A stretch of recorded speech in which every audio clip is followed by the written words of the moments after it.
a global leader in everything, the culture, economy, and so on, and the leader in democracy as well. And I'm going to talk a little bit about that. So the organization, I'm starting at the start. So for many of you, maybe most of you, possibly all of you, this is known to you already. But that's what principles often are like. We're going to start with some basic things and then see what we can get out of it.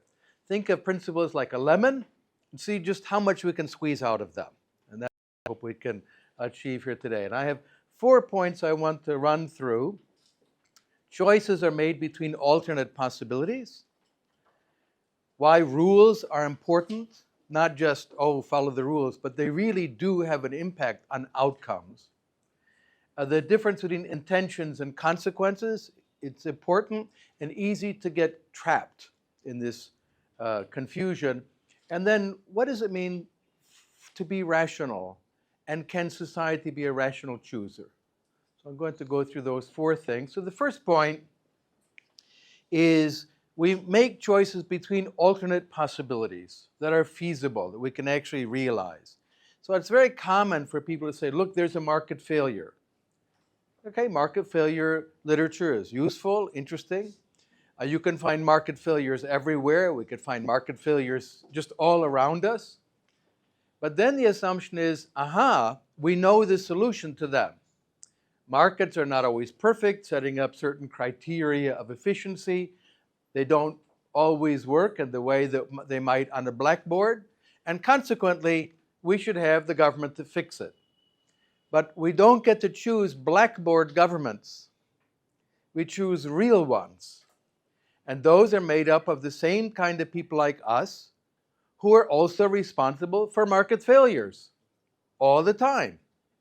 So there can be government failure as well, which is shocking to many blackboard social scientists. They can't imagine it because they say, look, we're going to compare the real market with perfect government.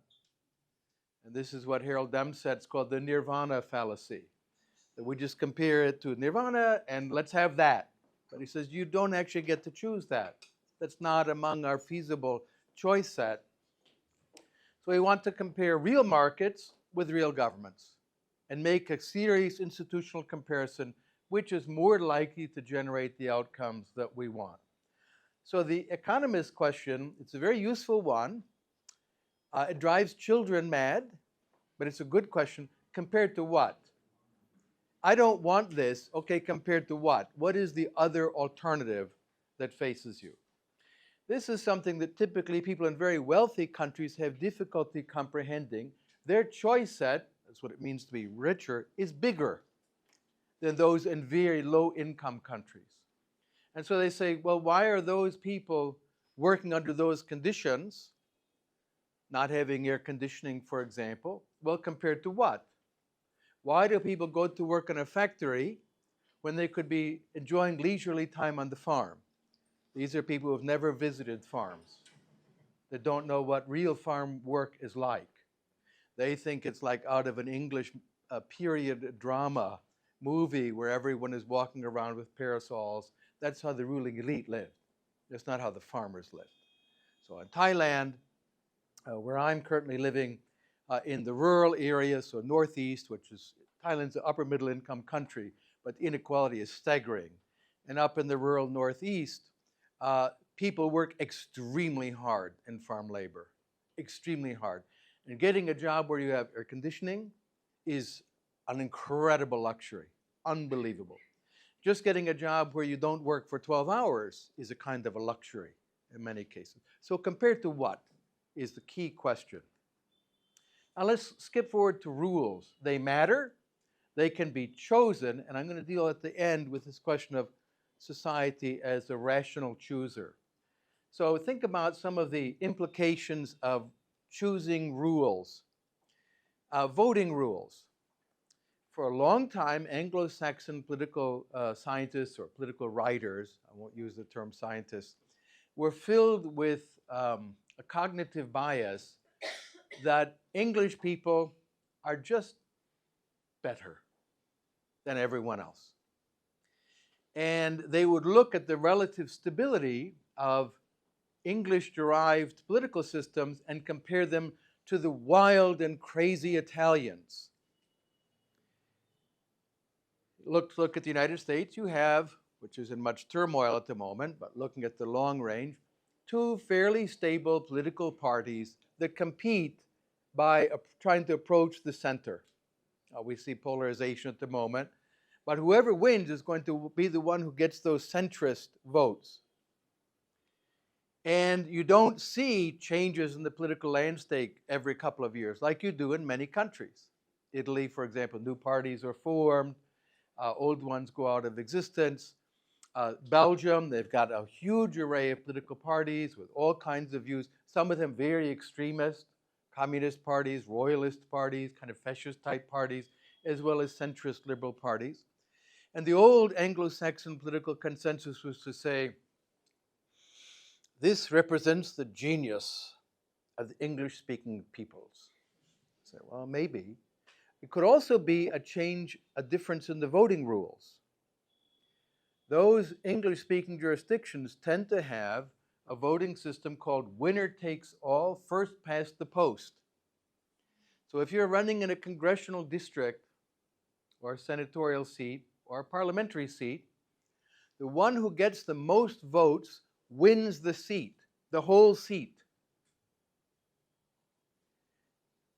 In contrast, a proportional representation system like they have in Belgium says, well, the seat will go to the one who wins the plurality, or sometimes there's a runoff, so you have to get a majority. But minority parties, if you get 5%, you get representation in the parliament through the party list. Well, what's the consequence of that? When you have winner takes all, you get the whole seat, whoever gets the most, don't even need a majority, wins the seat.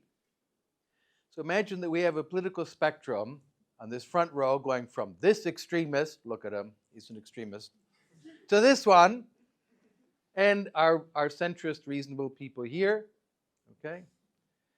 And we have winner takes all, first past the post voting system. In this group, we're going to call them the yellow and the green teams. The yellow team says, we have a yellow candidate to put up here and to compete. And these people, they don't like the yellow candidate. They'd like green, shades of green. But Sudhanshu is a radical yellowist. Look at him, yellow. And he says, wait a minute, you picked Rita. She's like barely yellow at all. She's almost green. You can see the blue coming through here. I'm going to run the hardcore yellow party, the radical yellowists. But what do these people say? They say, Sudhanshu, don't be crazy. You're going to split the vote and they will win. And they're evil greenies. We don't want that. You're wasting your vote. Don't do it. And so people are, if we support Sudhanshu, we elect the ones we dislike the most. So we're not going to do that. Everyone says you're wasting your vote. It's a common expression in the US for third-party candidates. No, you're wasting your vote. And the same thing over here. Hardcore greenism. Green Party. And these other people say, you're nuts, man. You're going to get the yellows in office. But now switch the voting rules and have a 5% threshold. The yellowists say, well, if we can get the 5%, we get representation in the parliament for our radical yellowism.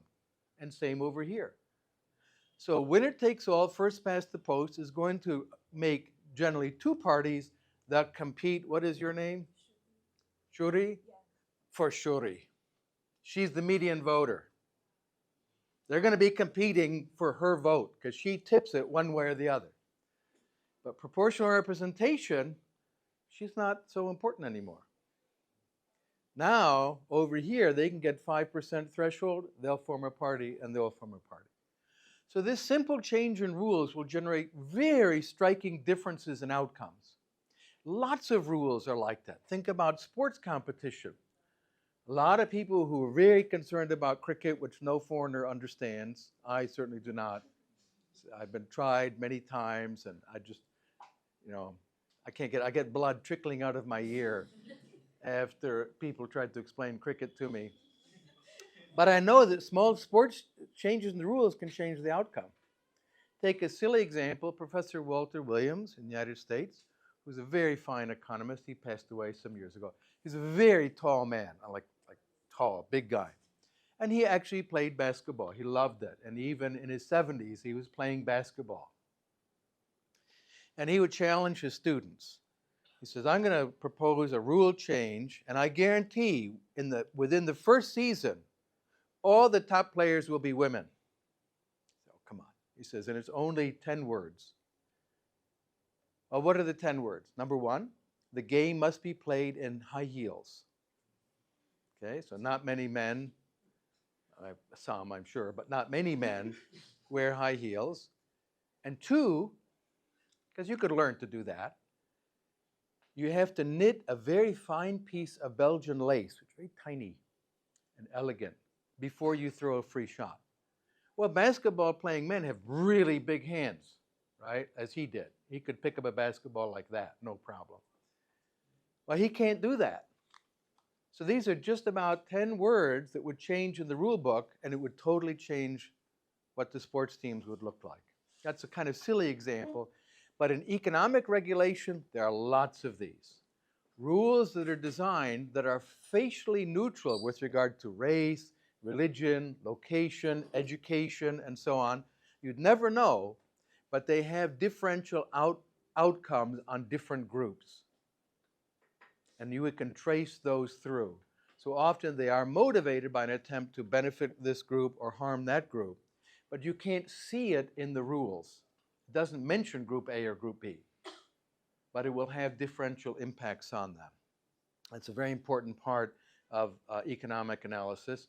So these economic regulations that look what is called in law facially neutral, they don't mention Group A or Group B, they don't mention Jews or Christians or Muslims or Hindus, but they will have differential impacts on those different groups, and similarly with ethnic and so on. Now the other point is we can choose rules. So we can make a move in the game, or you can decide to play a different game. So I'll give you a simple example. Here's a game. It's called the game of oppress or be oppressed. We will have a decision on what religion all of us must profess upon penalty of being burned alive. It's a fun game. And people have played this game for millennia. So it must be popular. So we're going to decide, right, between Islam, Hinduism, Christianity, Judaism, Jain, all the different possibilities. And the winners get to have their religion enshrined, and everyone else is burned to death. Fun. So that's a game, and we know people play this game, and there are moves within the game. We say there's a dominant strategy. You have oppress or be oppressed. Which one do you think is the preferred outcome? It's oppress. And the reason it's a dominant strategy is you cannot do worse. If you choose oppress and lose, you get the other outcome, which is be oppressed. So that's the dominant strategy. But now we could shift the rules of the game to another game called live and let live. You go to temple, you go to mosque, you go to church, you go to a bar, and we can all live together peacefully. Voltaire described that very beautifully when he went to England, which had religious toleration, and France did not. And he said, it's amazing. You walk in, and he has a very funny line. He says, when you go into the stock exchange, there are Muslims and Christians and Jews, and all kinds of different subsects of each one of these. He says, they all trade as if they were of the same faith, and they reserve the term heretic for the one who goes bankrupt.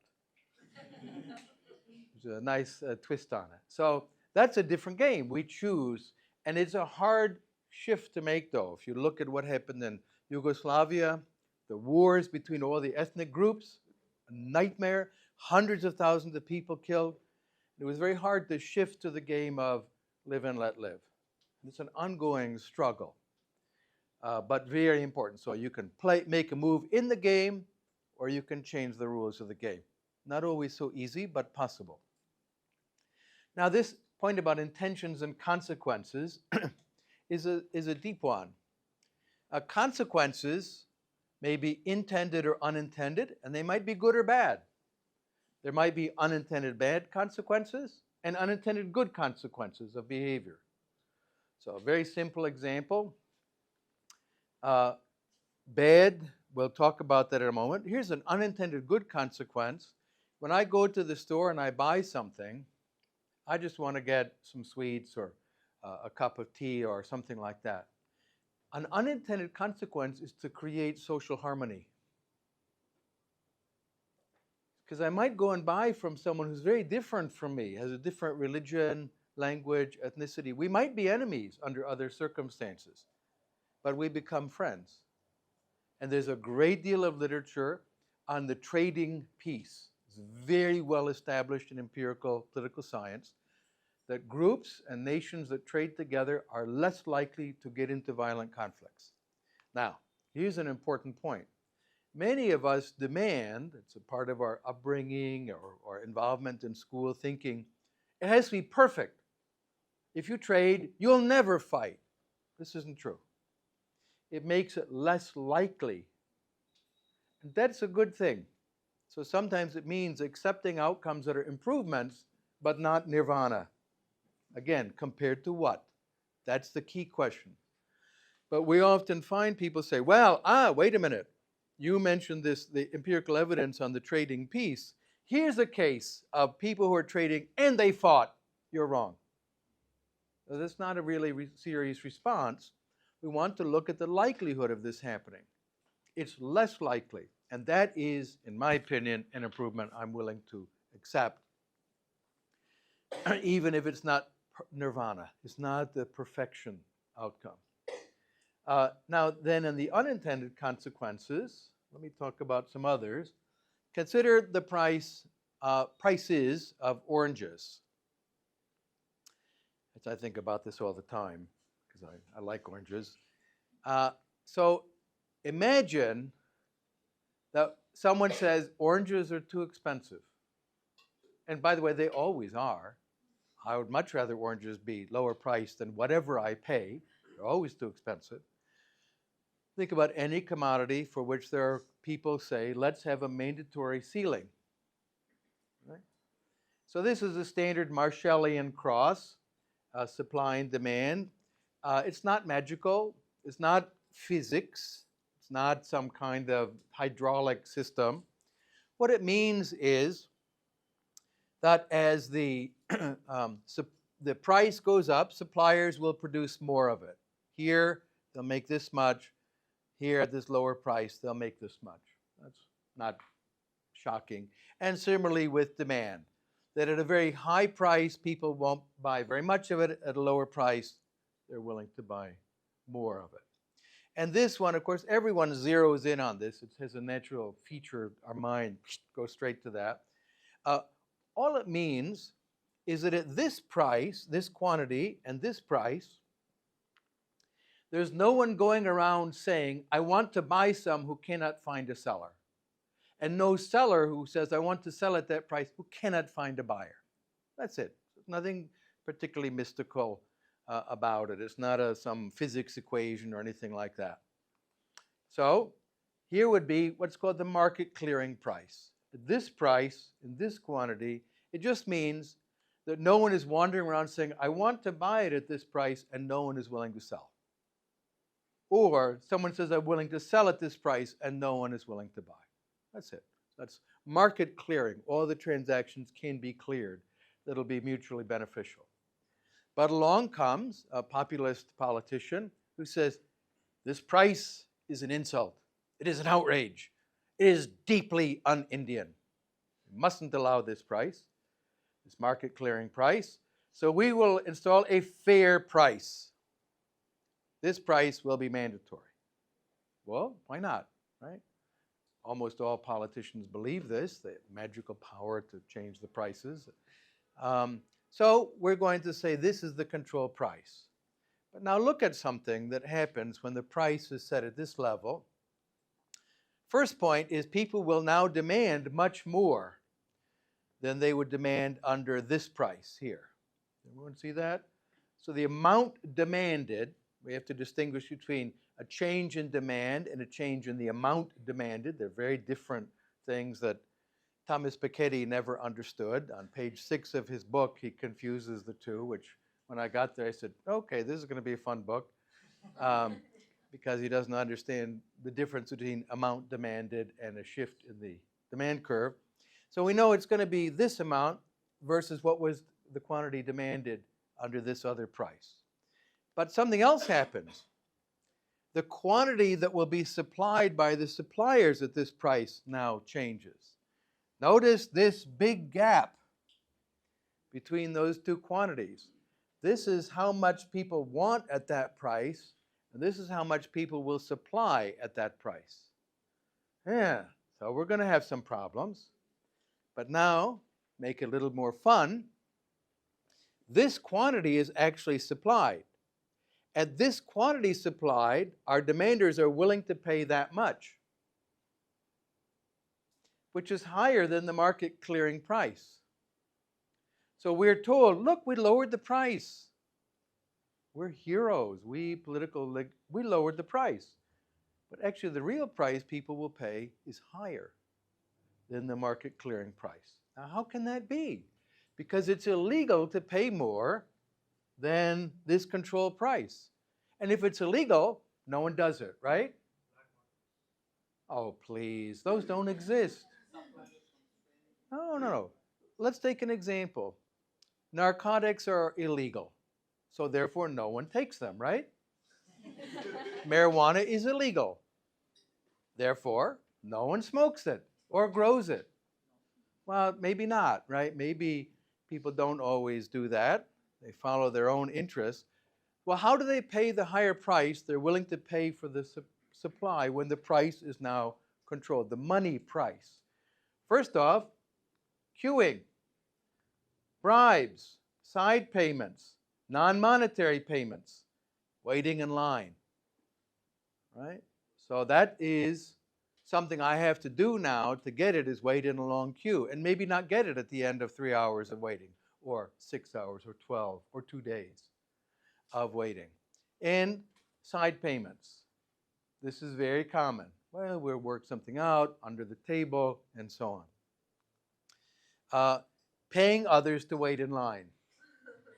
So people with high opportunity costs and income pay people with lower opportunity costs to stay in the line for them. Right? So that's one other option. So I want to tell you a story of rent control and volleyball from when I got a rent-controlled apartment. I really wanted this apartment, and it had a controlled price. Unsurprisingly, an excessive number of people applying to get the apartment. What does it do in these cases? It empowers, usually the manager of the building, to extract bribes. This can take many forms. In New York, which has had rent control for a long time, many areas, a very damaging policy, if a married couple goes to get a flat, they're married, they're happy, they want to move in, have their own flat, does the married couple go to get the flat? No. The young lady goes to get the flat, and she takes off her wedding ring, right? Almost all building managers are men. A surprising percentage of men are predatory. This is shocking, I know, but it's a fact. And if they have a choice between the married couple or an attractive young lady who looks single, they're going to allocate it to her. That's generating a benefit to them as they perceive it. Now, in this case, when I rented the place, well, it was explained to me by the building manager. He said, you know, I love volleyball. This is not me, this is the building manager. I love volleyball, and we have a volleyball team, and we're always looking for players. And this is important to be part of the community spirit of the building. Personally, I hate volleyball. It is the most despicable of all sports. Because as a child, whenever I try to get it, it always lands right here, and you get that horrifying pain. So I'd always have broken up fingers from hitting the ball incorrectly. I'm a little clumsy. I hate volleyball. But what did I say? Awesome! I can play volleyball. Right? That was the side payment to the manager. he got to have a volleyball team with an idiot player, and I was forced to play volleyball as part of the price of getting the apartment. Officially monetary transaction plus the other. In Austria, when I lived there, the way you would get a place, because all prices and rents were controlled, was you met with your lawyer and the other person's lawyer, you signed a contract and pushed, they used to use cash across the table, it was counted. Then the two lawyers, one gave the suitcase of money to the other one. I didn't touch it, man. I didn't pay more. And then it was worked out after that. So this is out almost in plain sight, the violation of these rules. So there are lots of side payments that we can make. Now I mentioned the part about not having stuff. This is one of my favorite posters here. Dark humor is like food. Not everyone gets it. You can have all kinds of rationing. This is a picture from a Polish shop. It's under communism. You see the great abundance of things to consume. One, when you would go to communist shops, there was nothing to buy. Second, if you wanted something, you went to the back and paid cash, and they sold it out the back. And it led to all kinds of weird distortions, where there were certain people who could do transactions and others not. In Romania, the first time I went there, I went to Transylvania after Ceausescu's were executed. I got on a plane and went to Romania.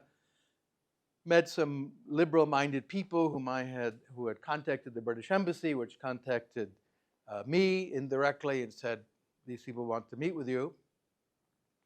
And we went by these old, beautiful homes in Transylvania, a little rundown but elegant old houses. I said, wow, those are nice houses, carved wood, traditional homes. And I said, so these are privately owned? Oh, yes, we have communism, but these homes may be owned. I said, oh, who owns these houses? Only very, very rich people. Taxi drivers, waiters, and doctors. Doctors because you paid them a bribe in the front pocket if you wanted to survive. Medical care was free, but you would just put money in the front pocket. Taxi drivers because they met foreigners and could do black market exchange. And waiters because they sold the food through the back door. So that was the wealthy elite, waiters and taxi drivers. Okay. So it changes behavior in lots and lots of ways. And under political control, someone gets to decide who gets what. And we saw the more extreme cases in China and Russia. Now, let's talk about rationality. Transitively ordered preferences are minimal criterion of being rational. So we often hear when people talk about rationality, people say, oh my God, you haven't met my brother. He's totally irrational.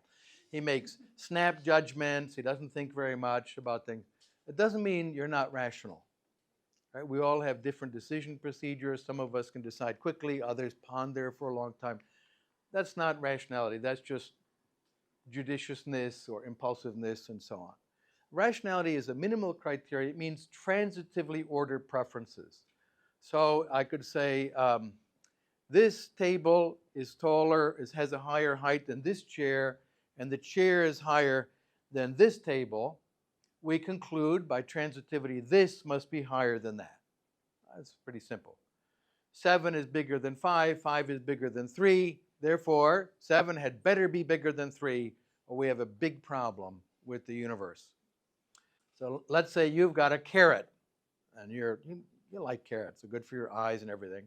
Someone comes along and says, you got a carrot, dude. I'll trade a banana for it. You say, okay, I'll trade the carrot for the banana. I prefer bananas. Bananas are awesome. Another person says, well, I've got an apple. Would you trade the banana for an apple? Yeah, I love apples. They are awesome. And then someone comes along, now you've got the apple, and says, I'll trade you a carrot for the apple. Now, if you have transitively ordered preferences, you'll say, I don't want a carrot for an apple. But if you're non-transitively ordered preferences, you'd say, carrots, I love them. I prefer carrots to apples. And you'll end up in an infinite loop. Okay? You can't make your situation better through your own choices. That would be irrational, an irrational state. Now, it's possible some of us, maybe all of us, maybe most of us, have some non-transitively ordered preferences. This is a controversial issue in rational choice theory, especially about certain kinds of risk. People will avoid the risk of being hit by an asteroid, which is quite tiny, by getting in a car and driving. Well, the risk of death in a car is much higher than the risk of death from asteroid. Maybe they don't know that, maybe they do. So it's an open question. It's possible that we have some non-transitively ordered preferences, which would mean our behavior is irrational to that extent. And it's also possible there may be some people who are systematically like this. Two things fall from this. One, if you meet them and you're an unscrupulous person like Chris Lingle, you can cheat them. Because you would take a small slice of the differential value, they keep trading, each trade makes them better off, and then finally they have nothing. So don't be a Lingelite if you meet these people. Second thing is, they're likely in institutions because they can't improve their lives. So let's think then about social choice. And there's a theorem called, it's an impossibility theorem with regard to choice, the Condorcet-Dodgson-Arrow theorem, usually called the Arrow impossibility theorem. But it was discovered 3 different times independently, which is kind of interesting. It's a mathematical logical outcome. The Marquis de Condorcet was a mathematician in France, and he stumbled on it, and then it kind of got lost. He wrote about it, thinking about rules for the constitutional order and so on, and no one paid a lot of attention, but the texts were there. Charles Dodgson, also known as Lewis Carroll, who wrote Alice in Wonderland and those sorts of things. Those are books about logic, by the way. Alice can be larger or smaller and still be Alice because size is a non-essential predicate of an entity. So it's all about logic in Lewis Carroll's books. He was a logician. And Kenneth Arrow, who's an economist. And the question is, can you get a stable, rational outcome in certain conditions? So let's take some assumptions and definitions. A democratic majority choice reflects the preferences of the group, and choices are made pairwise, one against one.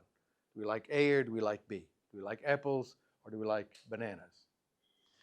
Second, we're going to have 3 possible outcomes. I'm not promoting any agenda. They're just 3 preferences that you can observe people to have. And it has to do with the war in Ukraine. S, support Ukraine with armaments. N, don't do anything, stay out.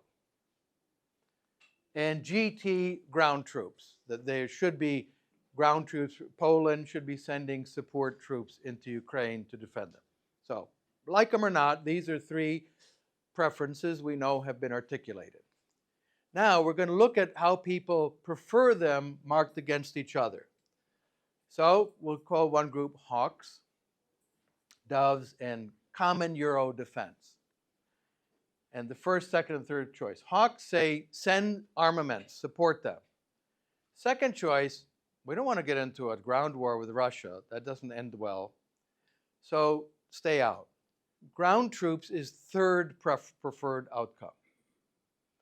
Our doves say, dude, like bombs blow people up and stuff, and like that's like bad. So don't do anything, stay out, okay? Second, they say, if you bomb stuff, children, non-combatants, so send in ground troops with blue helmets that say UN on them. And support with armaments is third preference. Common Euro defense says this is part of Europe. We should send the Polish and Lithuanian armies into Ukraine to defend our European neighbor. The next position, they say, if you can't do that, provide armaments. Come on. They are fighting for their lives. And do nothing is their third preference. So these are ordered preferences that make sense. Easily imagine people who hold this set of preferences. Well, now we hold a vote. We're going to say, okay, here we are. This is our group. What does the majority choose? Well, let's do something, support versus nothing. Well, support is preferred by hawks and by common, 2 prefer it to 1, right? Nothing is preferred to support only by one third. So we're going to get support. Now someone says, well, what about ground troops? Okay, we'll have a vote on that. Well, let's see, ground troops is preferred to support here and here. It's only here that support is preferred to ground troops by 1/3. So ground troops is preferred to support. Someone else says, what about ground troops versus non-intervention or nothing? Okay, let's see. Nothing is preferred to ground troops by this group, and this group, only this group prefers ground troop to nothing. So we get ground troops. Right? Or nothing is preferred to ground troops, but remember, support is preferred to nothing. Where in this situation, we'd end up with an endless loop. There is no clear position of the majority. Any one of the three options is dispreferred by 2/3. That's true of all of them. This group, under these rules, does not come to a clear, what's called a Condorcet winner that reflects the judgment and preferences of the majority. Every option is dispreferred by a majority. They prefer another one to that option, and that's true of all three of them. Now, some people have despaired of this. They say, oh my God, this means democracy is irrational, etc. This is a big problem.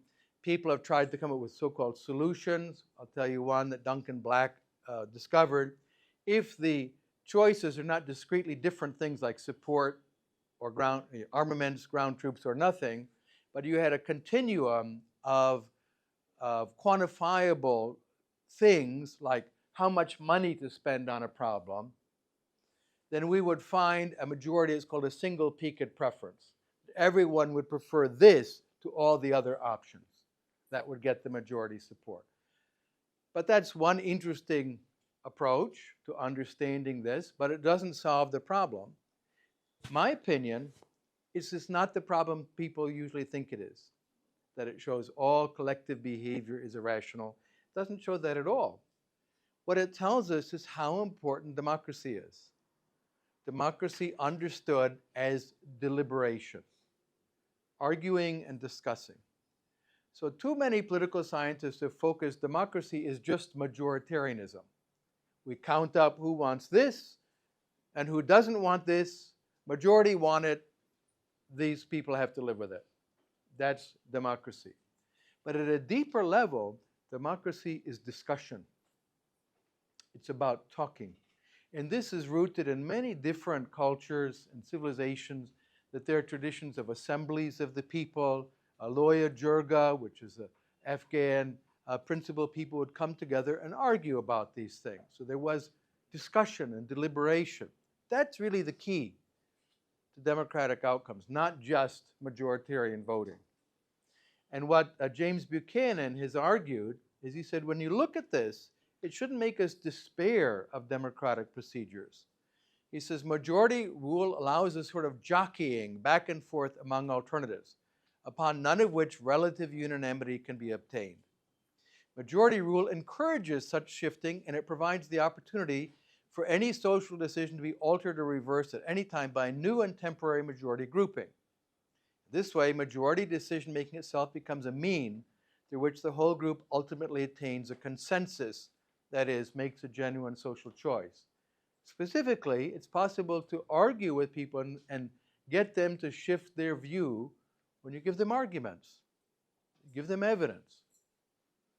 And so, democratic institutions are structured in a way it's not just the dictatorship of a transient majority. It's about deliberation. And when you look at a variety of constitutional arrangements, often they'll have different houses that have to concur, that may be chosen according to different procedures. So the same population, but represented by different formula. You will have separation of powers. You have different offices with the power to check a decision. They have to become involved in the creation of the consensus. It's not perfect. It just happens to beat all the other options: dictatorship, theocracy, which usually turns into dictatorship because it turns out it's not actually God communicating with us. It's the priests or the appointed religious leaders.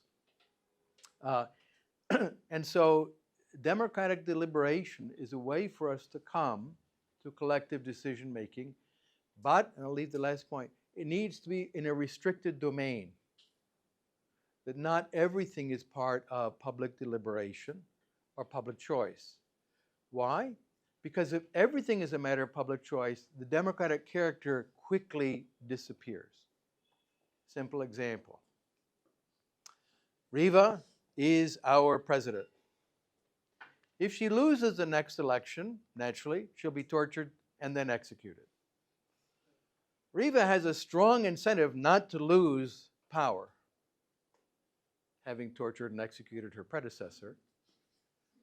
She doesn't want to lose power. She knows what's going to happen. And she's going to be sure she won't. She has that ruthless look to her. She's not going to lose power. This is Vladimir Putin. He killed predecessors, and some of the people who put him in office fell out of windows and 47-story buildings and so on. 2 in India, by the way, in the same hotel. It's an amazing coincidence. And he knows, having done that, if he loses power, he'll get a cup of polonium tea also. So he's not going to. He cannot. The Chinese have the expression, when you ride the tiger, you can't get off. The tiger will eat you.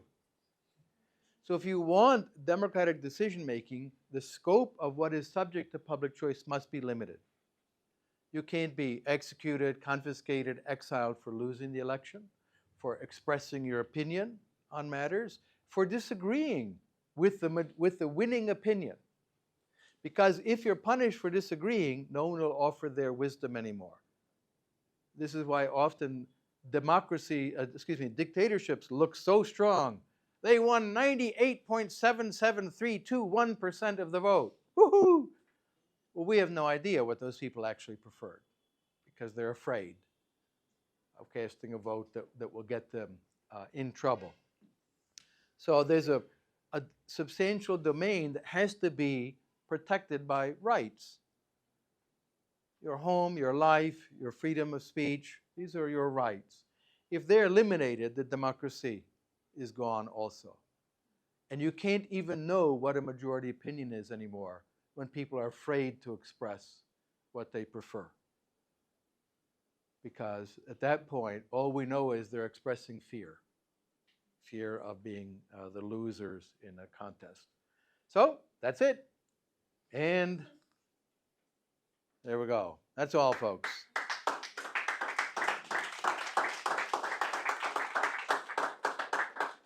So I hope we have some opportunity for discussion, because I know you scheduled a long time. So we can have some conversation, and I'm going to mention the following. I don't like it when people say, no, I'm so wise, I'll take your questions, because I have all the answers. I don't. So I'm really interested in thinking out loud with problems and additional issues. So not just questions you're going to pose to me. That's boring, in my opinion. Unless you're talking to an actual genius like Chris Lingo, who knows everything. Then we ask him for his wisdom. But in most cases, that's not reasonable. So if there are issues that you think have been raised that are worthy of exploration, yes, sir. So Tom, towards the end of your discussion, you mentioned how individual rights are important for there to be a functioning democracy. Yeah. So what gives sanctity to these rights, and how do you protect these rights from democracy? Like, for example, there is censoring speech is a popular thing across, but then you need free speech to thrive. Yes. So how do you protect these rights from democracy? I'm not sure if that makes No, sense. it's a well-formulated question, absolutely. We normally don't like it when people disagree with us.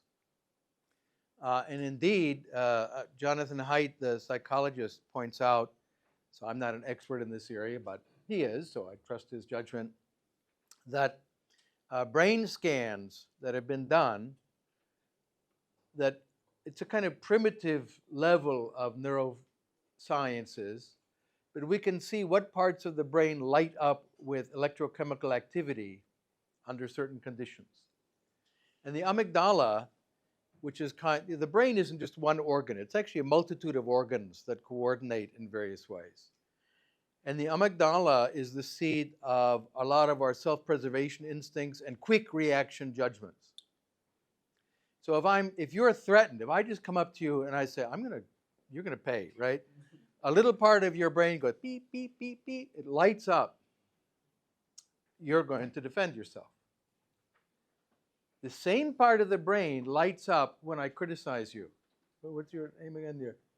Anurag, you're wrong about this. Where do you get off with this, right?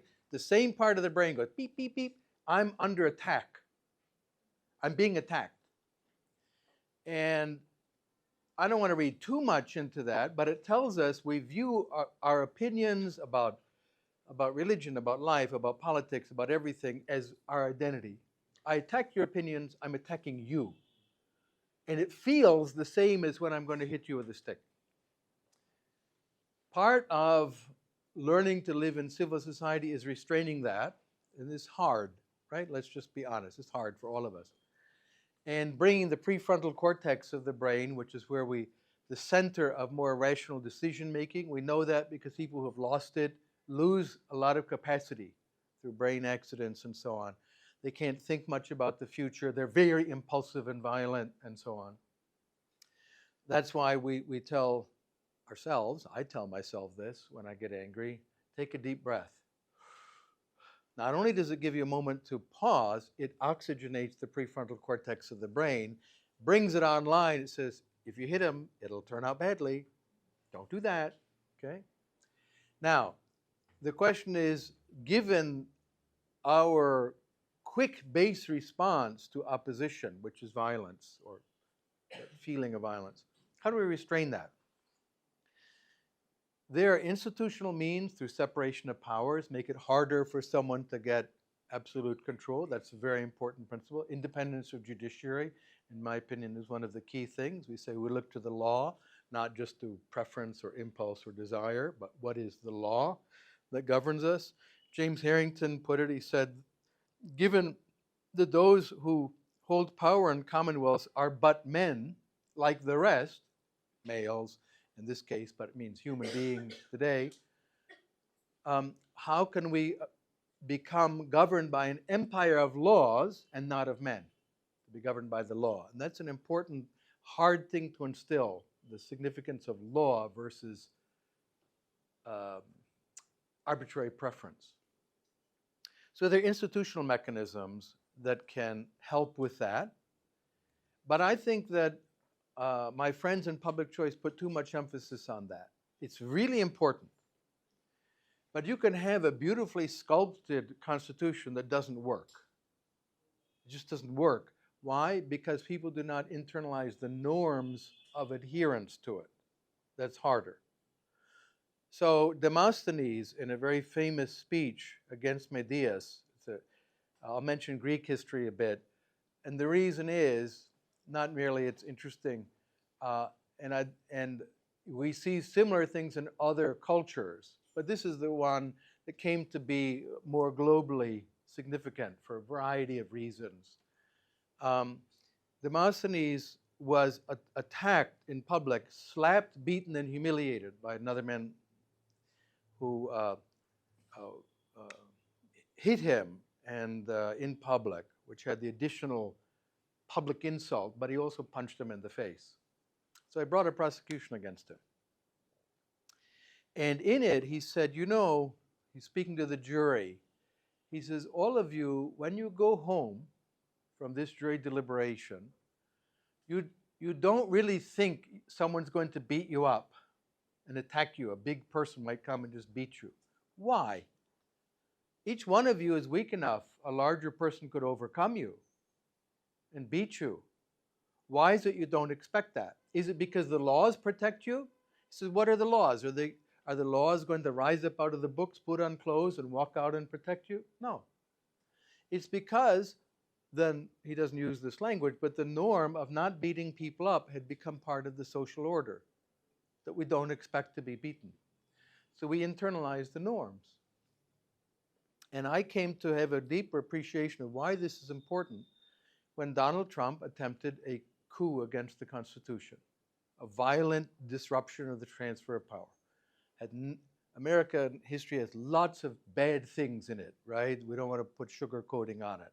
Lots of terrible crimes through American history, like no, I should say, unlike all the other countries, but all of them. And we could go through all these crimes. But that particular one had never happened.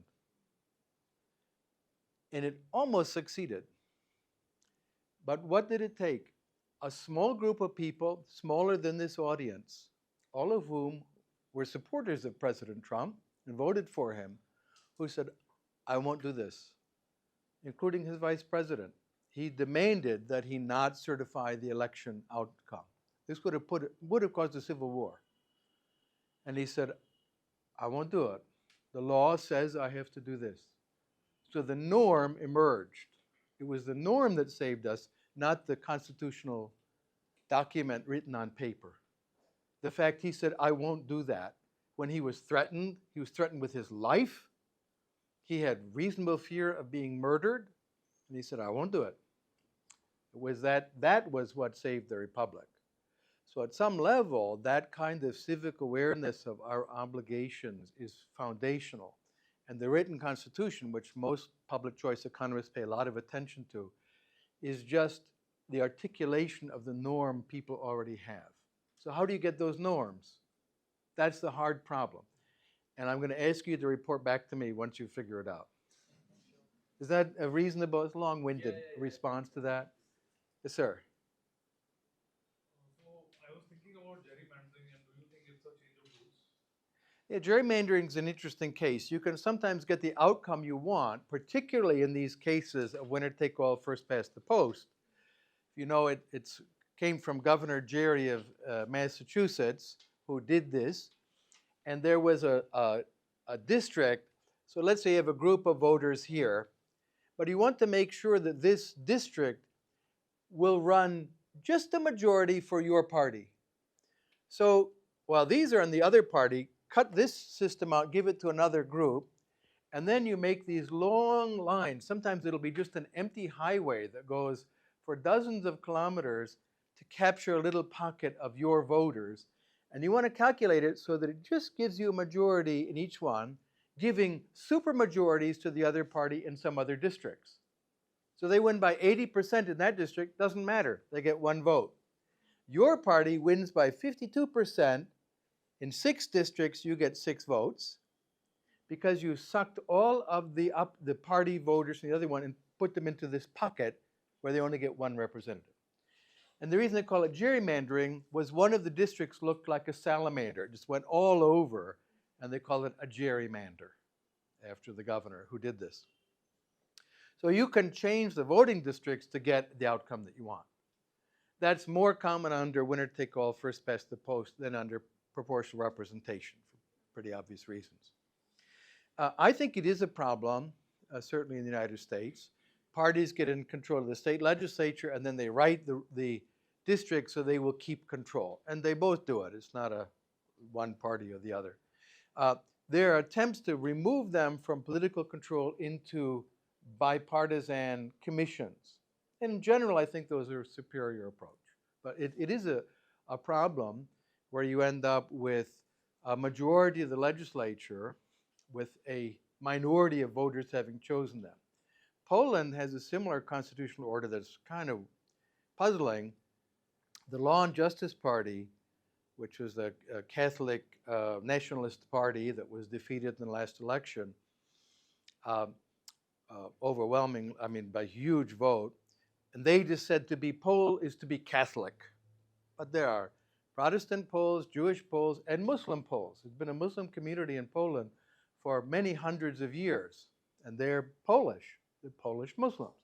And in effect, he was saying they're not Poles. They're foreigners amongst us, really deeply offensive to a democratic mentality. And what happened was, under this rules of voting, the party that got the largest percentage of the gross vote was allocated all the votes given to parties that didn't meet the minimum threshold for proportional representation. The idea was, well, we want to have those votes count, and they'll go to the majority or the largest party. Well, so on the basis of getting a minority of the votes, they had an overwhelming majority of the parliament. We call it a constitutional majority, 2/3, which allows you to rewrite the Constitution to suit yourself, which is what they were actively doing. So this is another case where you have a manipulation of the system. Viktor Orban has done this. All the autocrats in semi-democratic or transitional systems do this. They'll write the Constitution in such a way that their party will be allocated the votes that went to parties that didn't reach the threshold, and then here's what you do. You go and seed it, you create a lot of little parties, all of which you control, and sometimes they'll have almost the identical same name as the opposition. Just a tiny difference. So average people look at it and say, oh, okay, that I saw them on TV, I'll vote for them, but it's actually one of these little front parties. And suddenly that vote disappears and is allocated to the ruling party. So there are lots of opportunities for manipulation of these systems, and we need to be very alert to how it's done. Again, facially neutral. It doesn't have the name of Law and Justice Party on this reform, but it's going to be one that will advantage them. And so this is a constant problem in maintenance of democratic order, not to let it be taken away by what appears superficially to be, they're just small changes in the rules. India is also a multi-party, or it's a federal democracy, which Yeah. also first past the post. Yeah. It saw a lot of regional political parties Yes. arise for the state legislatures. Yes. Why did something similar not really happen in the US? They're all some way or another associated with a national party. Yes. Don't really have regional, local interest political parties. It had happened in the past and consolidated. So the Democratic Farmer Labor Party in Minnesota was the Farmer Labor Party that then merged with the Democratic Party. I forget what the Republican Party also has a hyphenated name. I can't remember what it is, from another party that had merged with the Republican Party. And there used to be a Socialist Party in the US, very important among German populated areas. So when Germans came over, a lot of them came over with totally daft political ideas, and Milwaukee and those areas had socialist mayors who were not always such bad mayors insofar as they did the administering municipal stuff. They just wanted to nationalize the whole country. Thank God they didn't get to the federal level. But as administrative mayors, they actually were fairly competent. Those died out as well. I think one difference is that there's a very substantial uniformity of language across the United States. And I won't say religious uniformity, but a kind of uniformity of public expression of religion, a little bit different. I go to Lutheran church, my neighbor goes to Catholic church, the family across the street goes to the mosque, the other ones go to the synagogue, and we don't worry too much about those things. Unfortunately, this is now, Trumpism is whipping this up, especially about what I call the M&Ms, Mexicans and Muslims, that are portrayed as enemies of the true people. And the racism is now coming to the fore about Haitian people eating pets. I don't know if you saw this in the news, but that they're going to eat your cats and Fluffy is going to disappear. There's no evidence, obviously, but this is coming out. But in general, that kind of regionalism has not been as important, linguistic, cultural, or religious. In India, so as an outsider with limited knowledge, India is the totally confusing country. Because as I explained to people, I said, with my limited knowledge, I've been to a dozen or so cities and traveled through a bit.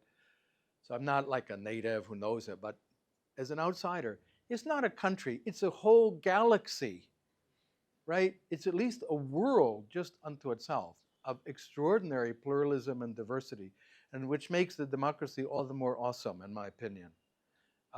But in some ways, it's what made the democracy sustainable, because you couldn't get a majority group to just oppress the others as easily. But I think that the regional differentiation, when you have states in India that have bigger populations than entire large European countries, right? You get just a very different kind of cultural landscape and much more expression of local interest. I'll tell you, a friend of mine years ago, he opened my eyes to something. We were at a conference in Berlin, and we were talking about cultural diversity. And one of the points that I made in a paper was income can support cultural identity. Iceland is a very small country, 220,000 people, but because they have such high incomes, they have Icelandic television, Icelandic movies, Icelandic poets.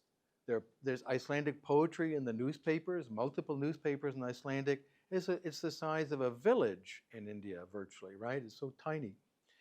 And the Indian participant said, he said, yes, he says, that's right. When I came to the airport, you have Harry Potter books in German. We don't have them in Hindi. And here I come to a small, tiny country like Germany, and you have them. I'd never thought of Germany as a tiny country. But I understood from the Indian perspective, it's just this small place. So I think that accounts for a lot of it. And then also the fact that Indian identity, in a way, there's an Indic civilization that extends quite widely through Central Asia, all the way down to Bali, and so on. Southeast Asia is deeply influenced by Indic civilization. But India is a kind of a wrapper around the multiplicity of identities, so that you don't end up with the all Indian identity didn't take as deep a root as in some more ethnically homogeneous nation states. I'm trying to express it clearly. Is that coming through? Okay. Yes, ma'am. But isn't another reason why that in the U.S. the California Democratic Party is pretty different from the Vermont or from definitely from Texas, and so there's much more state parties can be much more independent even if they're all part of. But in India, um, like you just have to win a primary and you can be the governor. There's no party head who can decide if you get. And so if you're individually ambitious, regardless of how well you get along with whoever, so Mitt Romney could could have power in Utah even though he disagreed with Donald Trump and they could both be part of the Republican Party. But in India, as it turned out, not, by the way. Eventually, but. Yeah, I see your point. Well, it has partly to do, the American primary system from 1916, I think was the year, changed the character of American politics in a deep way. Parties are not as important. Why? There's no party leaders to choose who was going to be the nominee. You can go to a primary. So Donald Trump was a Democrat all his life. Then he gets a Twitter account and starts doing his Twitter thing, and he took over the Republican Party. And similarly, at each district level, you get a primary. This is why primaries are so important. They determine who are the two candidates, and they might not be very representative of the broad sweep of the population. Might be very extreme primary voters, this is typical now, pick them. But it means that the central party cannot dictate who will be the party leaders. So you can get these mavericks. And they also don't have, it's not very common in the US, unlike parliamentary systems. In a parliamentary system, the government can rise or fall based on having the majority in parliament. So you can have a vote of no confidence. They don't have that in the US Congress. The president can lose support of his or her political party in the Congress and still be president. This would not work in Germany or in England with parliamentary systems. So that's going to yield a somewhat different arrangement. I don't think the California Democratic Party is all that different from the Democratic Party in Florida and so on. But yes, there are going to be some differences. Yes. And Joe Manchin was a kind of Republican-leaning, independent governor and then senator from West Virginia. Sorry? And he voted aligned with the Democrats. That's right.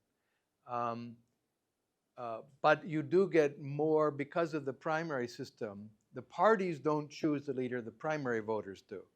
Which, by the way, leads sometimes to some weird strategic voting in open primaries. Let's say Chris Lingle is the crazy extreme candidate for his party. I'm not at, well, it's not hard to imagine, but so I'm not in his party, but in an open primary, I go and vote for him because he's the least electable person to be nominated by his party. So I really want the other party to win, so I subvert, and in open primaries, people sometimes do that. So the strategic behavior, I guess the takeaway, strategic behavior is everywhere. It's all around us. And there's a lesson for this. Any rule system can be gamed by clever people. Clever people can game any rule system you can imagine. And so the idea of the perfect constitutional order, the perfect legal order is a fantasy. It's always compared to what? That's the best we can do. Yes, ma'am. So, because we are on the subject of price control, Mm. I want to talk about drugs price control. Pharmaceutical drugs. Pharmaceutical, yeah. So in India, we have this drug price control order, and most of the essential drugs are under price control, and of course that leads to a lot of quality issues, shortages issue, and so on. I have had this question in my head when it comes to life-saving drugs, because there's a lot of innovation that goes into it, R&D goes into it for years, so they do get the ability to capitalize the market for some time. But when you juxtapose that with, when it's cancer, human life saving, what would be an alternative policy pathway, apart from maybe government just buying it at the price from the pharmaceutical company directly? What do you think about it? Yeah, pharmaceutical pricing is a very complicated matter in the following way. Once we've innovated with a drug that might be easily reverse engineered, so I make a tablet that will cure some problem, hair loss. That's a very big thing in high-income countries. People are very concerned about hair loss. So finasteride was developed. It's fairly easy to reverse engineer it. You buy one of the pills, crush it up, put it through liquid chromatography. It tells you exactly what it's made of. Make another one. So that your upfront development cost might have been $300 million, but marginal cost of production of a pill is 8 cents, or let's say $1, make it simple. It's $1. So I free ride on all of your investment. I go and I buy one of your expensive pills, crush it up, run through a spectrum analysis, figure out what's in it. Now I make them, and I free ride on all of your investment. So this is part of the question. Now in the US, which is very much the leader in pharmaceutical innovation around the world, US-based firms, Americans pay higher prices for drugs than they do in Canada, Europe, other places. And one German economist, Olaf Giersemann, who used to write for Wirtschaftswoche in Germany, studied this, and he said, many Americans say, why do we have the German price system? Because it's much cheaper. He said, if you do that, it will be a catastrophe for the world. You will dry up the innovations. Americans are paying for the rest of the world to free ride, in effect. So he said, we Germans should be kind of grateful in a way, but we should not want the Americans to adopt our drug pricing strategies, because new capital going to innovation would dry up pretty quickly. There are other complexities to this. US regulatory process is very difficult and cumbersome. We'll set that to the side. So one thing to keep in mind when we talk about innovation, there's a huge array of drugs out there right now. And when they've fallen out of patent protection, so even in the US, which has this extensive patent protection, you can buy the generics, and it's usually a small fraction of the price of the branded one. And the branded one comes down in price because they're competing with the generics anyway. So I can go out and get all the things that have fallen out of patent protection at very low price, even in countries with strong patent protection. We're always concerned about the thing on the margin that's going to solve another problem or do it a little better, right? That's where the investments are happening. And my view is if you want there to continue to be investments, we have to have some way to make it possible for people to capture the cost of all of the investment to bring the products to market. I'm not a big fan of intellectual property overall, but I do think that the utilitarian case in chemicals and pharmaceuticals is the strongest. Intellectual property protection in camera design, we have a wonderful camera here, there also, doesn't seem to be that important. People patent them to protect themselves from other people getting a patent. But it doesn't seem to be a big driver of investment in cameras, aircrafts, engine design, and so on, because they're embedded in complex systems, right? And so you can't as easily just extract the formula like you can with a chemical or a pharmaceutical. So in those areas, I think that the utilitarian case for patents for chemicals and pharmaceuticals is pretty robust, that it generates new solutions. Now, I'm the one who wants the new drug that's currently $1,000 a year. And I don't have $1,000 a year. I'm unable to buy it. I'm not going to be happy about that. On the other hand, the drugs that are available now to me are available because 17 years ago, someone brought a patent and got it, and I can now get it at the generic price. So looking at it dynamically through time, I think we're better off. Looking at a time slice, I might not be as well off if I can't afford this temporarily expensive drug. And that's, I think, the kind of trade-off we should be thinking about in public policy. So I hope that's adequate. Yes, sir. I had a question, but I'll just very quickly add on to that. The Nobel laureate in economics in 2019, Michael Kramer, he has an alternative to that, which is not as bad as Mariana Mazzucato types. Not as bad as Mariana Mazzucato types, who basically say that government should be all state sponsored and all. And the alternative is that for life-saving drugs and vaccines, um, the way you can keep innovation as well as provide that to people in developing countries and people who are poor is basically that multilateral agencies should just announce that if a drug that meets this criterion for this problem is developed, or if a vaccine is developed for this, we will purchase bulk quantities at this rate, and then just let private entrepreneurs and research and pharmaceutical companies do their research in the way they want, rather than directing Yeah. the Can I mention one issue that comes up in this case, because it's a live issue in the US, and that is licensing internationally. So some countries, India's done this, does a compulsory license. They say, well, this is out, we'll compel them to issue a license for production at much lower price. And it doesn't generally interfere with the US or European markets. But then there's the question, what if I go to that country and bring them back? So I buy them at the cheaper price and import them into the higher price. So price discrimination is what allows this public good to be produced, right? And if you allow them to be taken, these so-called parallel imports, from the low price place to the high price place, you undercut their profits in the high price place, which is what funds the innovation. Now, no one is so worried about it when you bring, some pills you buy in some country in. But what if you bring a container and say, this is for personal use, an entire container of the ships?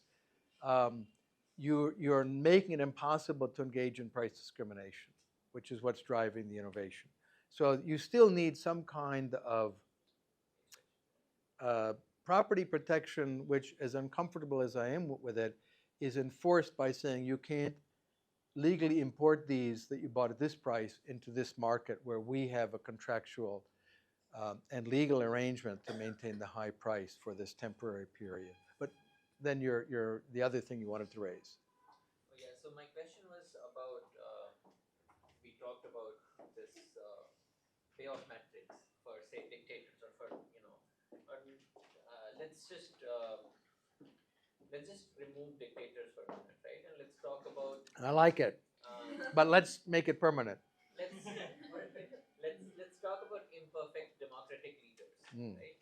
And all the republics that we talk about, be it India, be it US, be it to some extent, they're all imperfect, right? And the the heads of governments, or basically different politicians who have held different posts, they can be corrupt somewhat as well, right?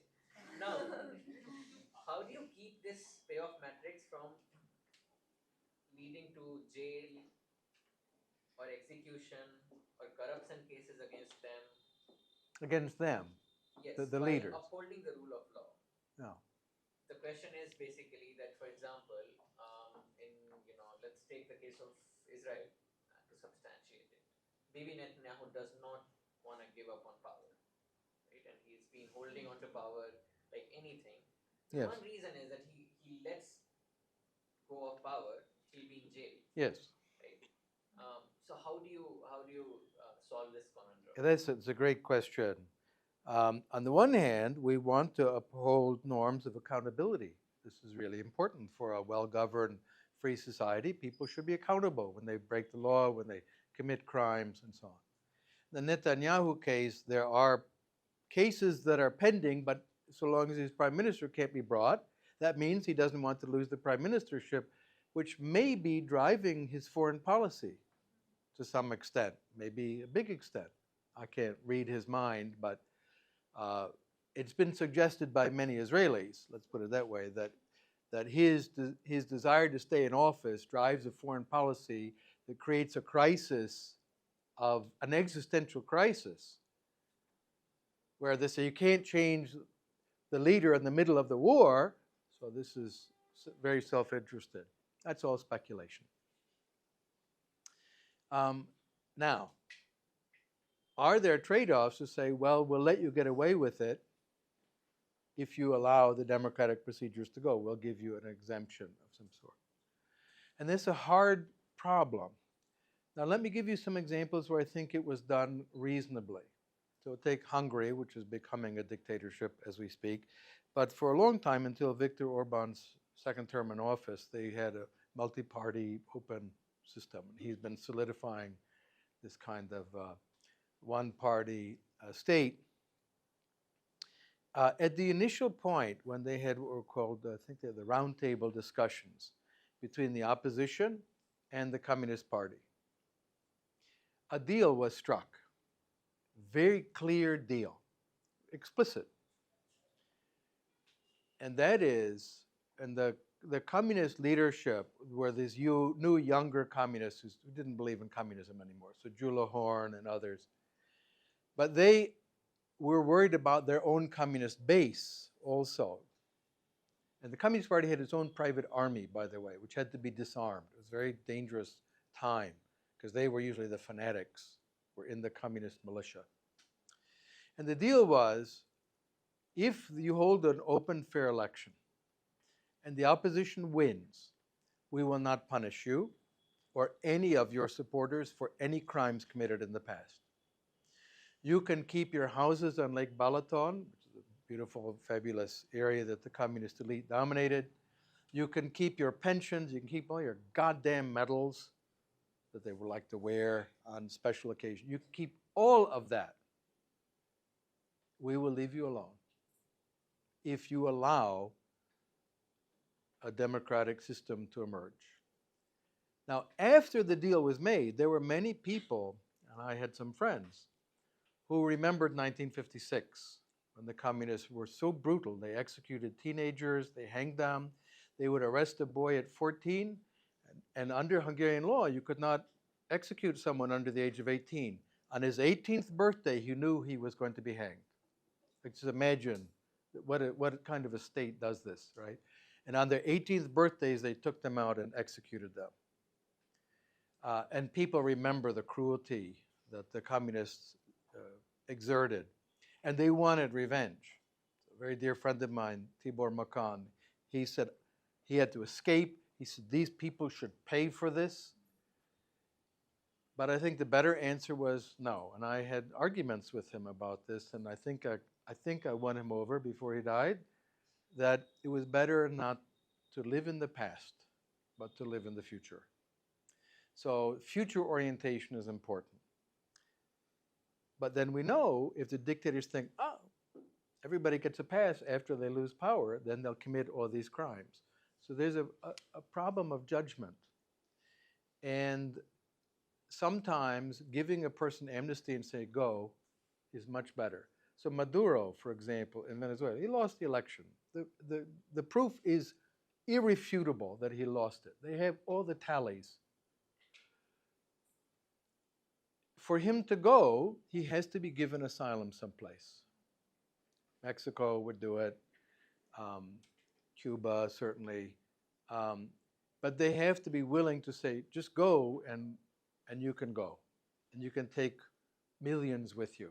It looted the country. No one likes that, but if that's the only way to get him out, that's what you do. But it is a problem. And it's especially, it's easier in a transition from a real dictatorship to a more democratic system. In a system like Israel that has this still democratic type system, you really don't want to say, oh, amnesty in exchange for allowing elections to take place and so on. So there's no solution. It's about the judgment in the case. That's a hard problem. Yes, sir. Okay, 1, 2, 3, and then we're out of time. Yeah, you were talking about norms. So I was wondering whether, like, what if the norms are shifting and reaching a messed up situation? So what if the norms themselves are messed up? So how will that impact? Oh, it's easy. You just go to a norm machine and make more norms. Yeah, that is the problem. And I think we're seeing it in the United States. People hate their neighbors. They say, we can't live with those people. And when people start talking about them, and by the way, I'm not very friendly to one political figure, but I'm also not that friendly to the others. And it is really both sides are doing this. I do think one side has been the primary driver, Trumpism. But the other side responds in kind too often. Them, they. They did this. Who are they? You know, it's them. Those people. And then it comes out. Dark, brown, Muslim, black, et cetera, spills out eventually when you get a couple beers into them.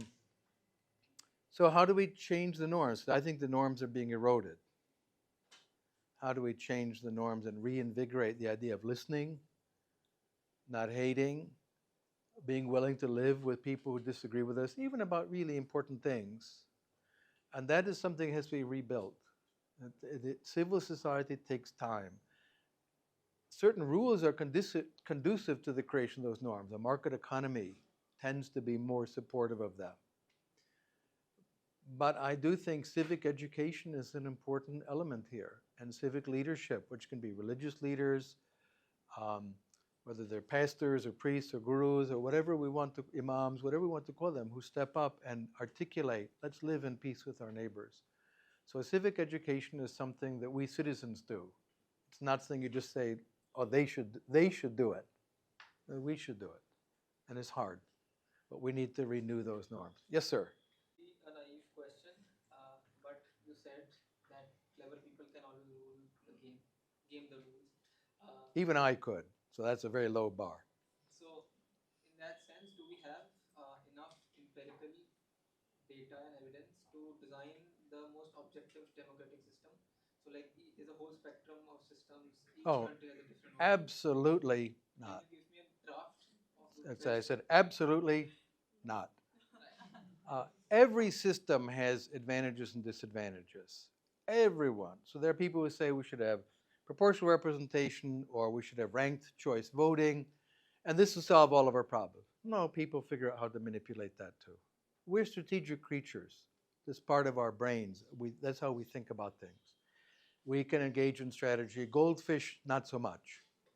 Cats, by the way, are very strategic. Also, cats and humans are like this on strategy and manipulation. Dogs, not very much. Dogs and goldfish, humans and cats, we're the strategic thinkers. So I do think there can be institutional improvements. We can find a marginal improvement that might solve a problem in a given context. But every system can always be gamed. There's none that cannot be. Because it's like asking for a God machine. Just plug in the God module and it'll fix everything. Doesn't exist. We're stuck with us. Yes, last one. So how does one ensure, like, we have policies which were done for ethical purposes or to make, support people? For example, in India, we have minimum support price. It was supposed to done to ensure that everybody is getting this minimum amount of money, but it didn't do well. Same goes for gerrymandering. It was done to support and kind of encourage people, but then now it's being used for their own selfish purposes, and then it's kind of a lot of people from both the parties are not able to get elected because of gerrymandering they got less votes, Yeah. even though they might have been more eligible, and I kind of personally talked to a few of them. So how do we ensure, like, these things do not become unethical and kind of fulfill for what purpose they were actually Okay. out of It's a great it's a great point to bring up, and I'm going to be a little mean. I'm going to pick on one word, ensure. You can't. You can make more or less likely. That's the best we can do, more or less likely. So ensure, I think we should strike from our vocabularies. There's no ensure. There's more or less likely. A legal rule might make something more or less likely. It will not ensure. So let's get that nirvana thing out of our thinking and think about comparisons. James Heckman's pointed out, I interviewed him recently, so I read all these very difficult papers. Nobel laureates are like that, they write hard papers. But one of the things he did in studies of Denmark, and I'll conclude with this, people say, look at inequality. How do we deal with inequality? Let's make universally available equalized benefits for everyone. Schooling, housing, allocation, medical care, you name it. It's all the same. And so in Denmark, they have pretty much done this. School spending is really equalized. From the most expensive neighborhoods to the poorest, they spend the same per pupil on the schools. They really they're Danish, so like they take these things very seriously. Do it, it's the law, we're going to do it. Everything. And yet, the same patterns of inequality show up in Denmark as show up in the United States. Why?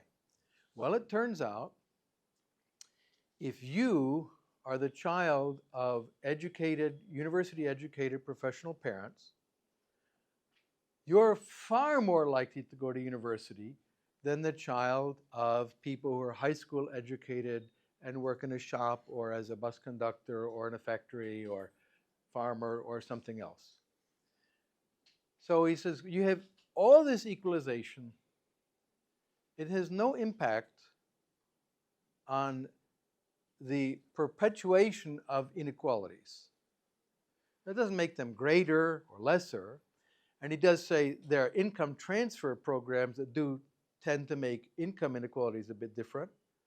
But even with that, the persistence, because of what's called assortative mating and so on, college graduates tend to meet people in school and they get married to other college graduates. This is happening in India, I'm confident of that. Most people with college education are not going to get married to the person from a village that their grandparents came from who has an elementary school education. Right? So, these things turn out. And what it ends up being is a subsidy system from the poor to the rich. It's not intended to be that. It didn't look like that. But basically, people who drive buses are paying for the educations of people who will become engineers, lawyers, doctors, and earn far higher income. So it's a net transfer program from lower income to higher income groups. No one intended that. It's how it has worked out. And I think we need to have honest conversations about those, point those things out. What happens, who is it that screams the loudest about the elimination of it? It's the rich, because they're the ones who are actually getting the real benefit from them. But they use the poor as a prop. They're used as a prop, like a puppet or something, to argue for what turns out to be a benefit for them. And my guess is this is endemic in the Indian system also, that it probably permeates a lot of these policies. It certainly does in the US. The idea that they do universal entitlements, everybody is going to get Social Security. So Elon Musk has the same Social Security entitlement that I do, because what happens if he becomes penniless and living on the street? You couldn't have that. He needs to get Social Security as well. Anyone who has ever proposed means testing Social Security payments is immediately shouted down. Absolutely. It just can't happen under the current political debate system. And yet it's one of the reasons driving this gigantic unfunded liability. The assets are not there to pay off the liabilities that have been accrued. So long and the short, it's an illustration of the difference between intentions and consequences. We don't have to assume people had bad intentions to end up with these transfer programs. Clever people gamed the system to be beneficial to them. And this is this point you raised. It's the best way to get rid of the gameability of systems is to make systems less complicated and simple rule of law. That would be my answer. But even that is not perfect. You'll never get rid of gaming in the system. But the more complicated it is, the more likely it is that the Chris Lingles of the world, unscrupulous, heartless beings that they are, will manipulate it to their advantage, to the disadvantage of everyone else. So less complexity is a solution, in my opinion. It gets us closer to a better outcome. And with that, thank you very much for your time.